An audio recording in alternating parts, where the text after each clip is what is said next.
안녕하십니까, 한병규 목사입니다. 삼시세끼 세 번째 시간 시편 3편입니다.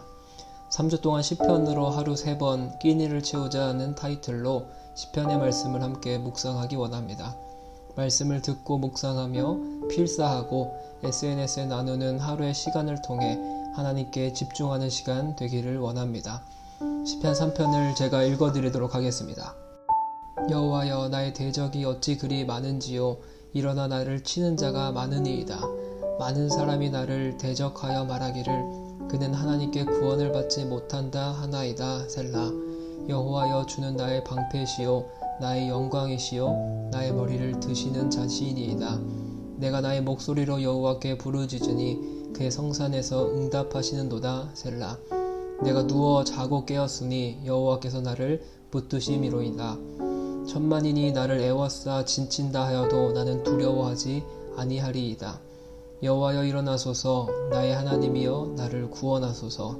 주께서 나의 모든 원수의 뺨을 치시며 악인의 의를 꺾으셨나이다. 구원은 여호와께 있사오니 주의 복을 주의 백성에게 내리소서. 셀라. 아멘. 어느덧 삼시세끼가 세 번째 날입니다. 여러분들 잘 따라오고 계신가요? 적심 3일 만에 그만두신 분은 없으시지요? 삼시세끼 챌린지가 진행되는 동안 치열하고 복잡한 여러분들의 삶 가운데 시간을 쪼개어 하나님께 고요하게 나아가는 시간 되길 바랍니다. 시편 3편에는 표제가 달려 있습니다. 표제는 이 시편의 배경을 이해할 수 있도록 도와줍니다. 표제는 이렇습니다. 다윗이 그의 아들 압살롬을 피할 때에 지은 시입니다. 사무엘하 15장부터 18장에 보면 압살롬이 아버지 다윗을 배반하고 온 이스라엘에서 반란군을 모아서 예루살렘에 쳐들어오자 다윗은 요단강을 건너 도망합니다. 시편 3편에 일어나 치다, 방패, 천만인이 애워싸 진치다, 이런 어휘가 나오는 것이 당시 배경이 군사적 전쟁 상황임을 말해줍니다. 셀 수 없이 많은 대적들이 앞뒤에서 다윗을 치려고 합니다. 수많은 대적들이 달려드는 위기 상황 속에서 다윗은 괴로움과 비참함과 두려움을 느끼고 있었을 것이에요. 그런 와중에 많은 사람들이 다윗을 대적하며 2절에서 이렇게 비방합니다. 그가 하나님께 구원을 받지 못한다. 이 말은 수많은 대적의 칼보다 다윗에게 더 충격적인 위협으로 들렸을 것입니다. 하나님께 구원을 받지 못한다는 것은 하나님께서 그를 외면하시고 하나님과의 관계가 끊어진 것을 의미하기 때문입니다. 사실 다윗에게는 칼의 위협이나 사람들의 비방보다도 하나님께 버림받는 것이 더 무서운 사실이었습니다. 하지만 이들의 비방 속에서도 다윗은 믿음의 찬양을 합니다. 3절과 4절은 이렇게 기록해요.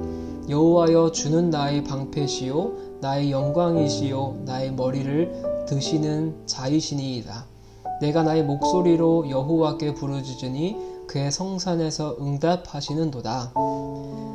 너무나 은혜가 되는 구절입니다. 자신의 생명을 죽이려는 대적의 칼도 소망이 없다고 이야기하는 원수의 비방도 더 이상 중요하지가 않습니다. 다윗에게 가장 우선되었던 문제는 하나님께 나는 어떤 존재이며 나에게 하나님은 어떤 분이신가? 라는 물음이었습니다. 다윗이 경험했던, 다윗이 알고 있는 하나님은 어떤 분입니까? 주님은 나의 방패입니다. 하나님만이 나를 지키십니다. 또한 하나님의 나의 영광이시고 나의 머리를 드시는 분이라고 이야기합니다. 여호와가 나의 방패이기 때문에 이 어려운 상황과 위험의 상황에서 벗어날 수 있는 길은 오직 하나님께 있다는 것이죠.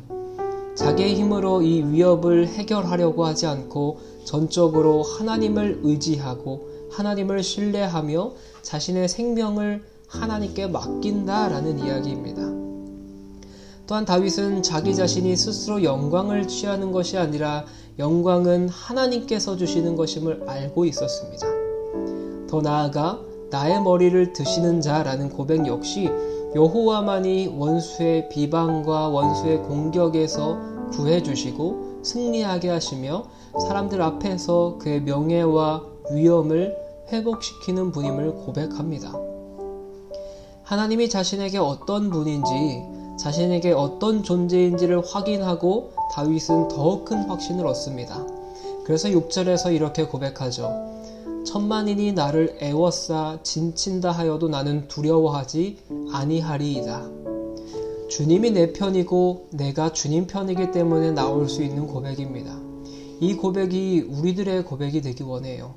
천만인이 나를 애워싸 진친다 하여도 나는 두려워하지 아니하리이다.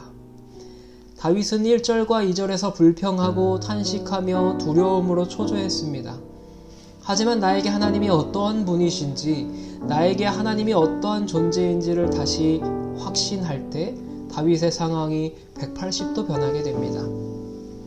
이제 다윗은 확신과 평안과 안정과 담대함이 있습니다. 그 어떠한 상황에서도 두려워하지 않습니다. 지난 시간에 살펴봤던 시편 2편 12절에서 말한 것처럼 여호와께 피하는 모든 사람은 다 복이 있도다 라는 고백처럼 다윗은 어렵고 위협적인 일을 당할 때 그 일로 극심하게 괴로워하거나 또 자신의 문제를 해결하려고 힘쓰지 않고 그 모든 것을 하나님께 맡깁니다. 그래서 확신에 찬 마음으로 7절에서 이렇게 노래합니다. 여호와여 일어나소서, 나의 하나님이여 나를 구원하소서. 주께서 나의 모든 원수의 뺨을 치시며 악인의 일을 꺾으셨나이다. 당시에 뺨을 친다는 것은 모욕과 굴욕을 안겨주는 행위입니다. 이를 꺾는다는 것은 거짓말과 비방하는 말로 짓는 범죄에 대해서 심판하시겠다라는 의미예요. 다윗을 대적하는 칼도, 다윗을 조롱하는 원수들의 비방에도 우리 하나님께서는 방패가 되시며 우리의 영광이 되시며 우리 머리를 드시는 분입니다. 그 어떠한 고난과 핍박과 어려움과 멸시와 조롱이 있을지라도 하나님께서는 모든 원수의 뺨을 치시며 악인들의 일을 꺾으실 줄 믿습니다. 우리의 삶에서도 하나님으로부터 오는 구원을 확신하고 그분을 신뢰하며 나아갑시다.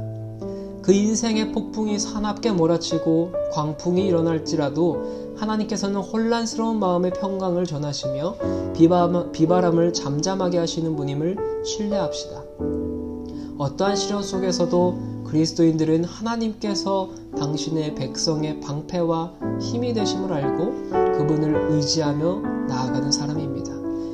우리 또한 그렇게 살아가길 주님의 이름으로 간절히 소망합니다. 오늘 삼시세끼 여기까지 하겠습니다. 오늘도 좋은 하루 되세요.